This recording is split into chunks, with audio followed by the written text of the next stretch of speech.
Dah. Bismillahirrahmanirrahim. Assalamualaikum warahmatullahi wabarakatuh. Tabipun. Alhamdulillah, yang saya hormati Ibu Puji Rahayu selaku Kepala SD Negeri 1 Campang, Bapak Ibu Dewan Guru SD Negeri 1 Campang yang saya hormati beserta seluruh staf.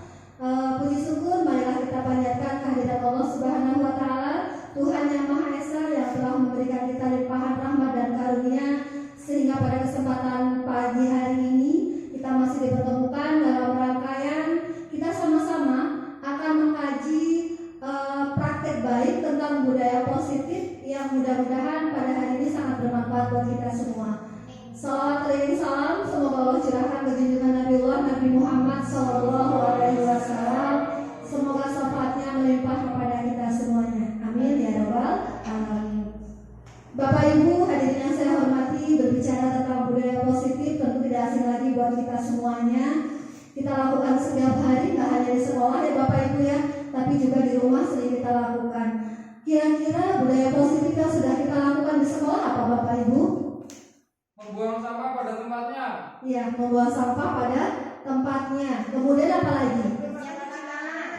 Ya, mencuci tangan sesuai dengan ketentuan yang diajarkan oleh Bapak dan Ibu semuanya. Baiklah, dari uraian-uraian yang sudah Bapak Ibu jelaskan, kira-kira untuk budaya positif ini apa sih yang perlu kita kaji lebih mendalam lagi?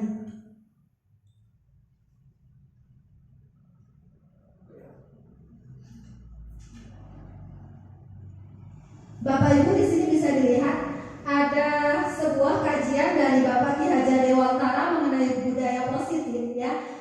Beliau adalah tokoh pendidikan kita Bapak Ibu yang banyak sekali mengajarkan hal-hal baik terkait dengan dunia pendidikan lewat trilogi slogan yang sudah beliau ajarkan, yaitu Ingarso Sung Tulodo, Ingmadyo Mangun Karso dan Tuturi Handayani. Ingarso Sung Tulodo, bahwa seorang guru adalah tauladan bagi semuanya, nggak cuma buat anak muridnya, tapi buat lingkungan sekitarnya. Bagaimana sih seorang guru harus bisa menempatkan dirinya dengan baik supaya bisa diterima oleh anak didiknya, oleh masyarakat sekitarnya, dan khususnya dalam dunia pendidikan.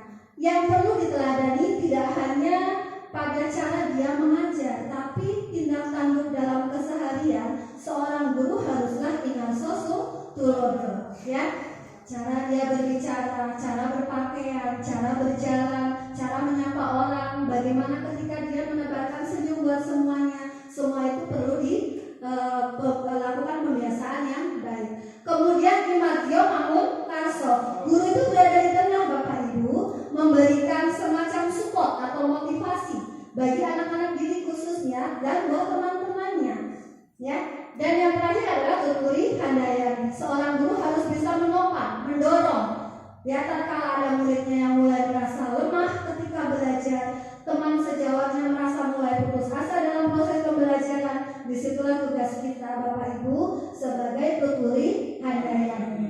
Selain dalam trilogi slogan yang sudah beliau ajarkan, di sini juga Ki Hajar Dewantara menjelaskan tentang disiplin positif dan kebajikan yang universal. Namanya universal itu Bapak Ibu menyeluruh ya, artinya tidak terkait dengan suku, ras, agama maupun jabatan. Ya, kebajikan yang universal adalah kebajikan yang mendunia, artinya bahwa semua dunia menganut kebajikan itu.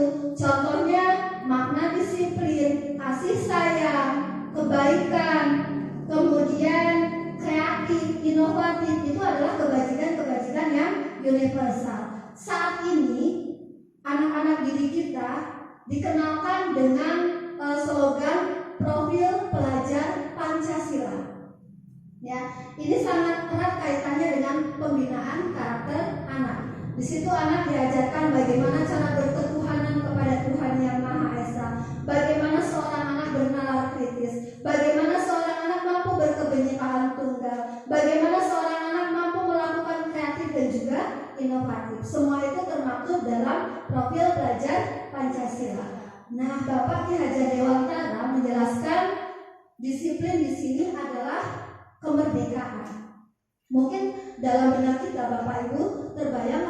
namanya disiplin itu pasti erat kaitannya dengan peraturan, ya, sesuatu yang ada hukuman kalau tidak kita laksanakan. Tapi sejatinya menurut Bapak Ki Hajar Dewantara, disiplin itu adalah self disiplin.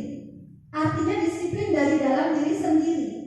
Seorang yang merdeka adalah seseorang yang menerapkan disiplin tanpa paksaan dari siapapun. Berarti dari faktor internal. Tetapi menurut beliau, ya, digaris bawahi lagi, seandainya disiplin itu tidak muncul dalam dirinya, maka bolehlah peraturan dari luar menekankan dia harus disiplin. Dalam bentuk apa? Contohnya, dalam sekolah kita dibuat peraturan. Bagaimana cara berpakaian, masuk pada jam berapa, ya, boleh pulang setelah jam berapa. Itu adalah disiplin yang terkadang kalau tidak dibuat peraturannya, kita sulit untuk self disiplin sendiri, ya. Nah, di sini melakukan self disiplin ternyata harus dilakukan sejak dini. Karena kalau tiba-tiba ketika sudah dewasa, anak dipaksa untuk disiplin, maka seorang anak akan kesulitan untuk melakukannya. Makanya benar, ketika belajar lakukanlah sejak kecil. Karena kalau belajar sejak kecil bagai mengukir di atas bebatuan, ya, bebatuan, jadi terukir selamanya. Tapi kalau belajar di waktu sudah tua, kita nih Bapak Ibu, kalau sudah seumuran kita, belajar itu lama ingatnya,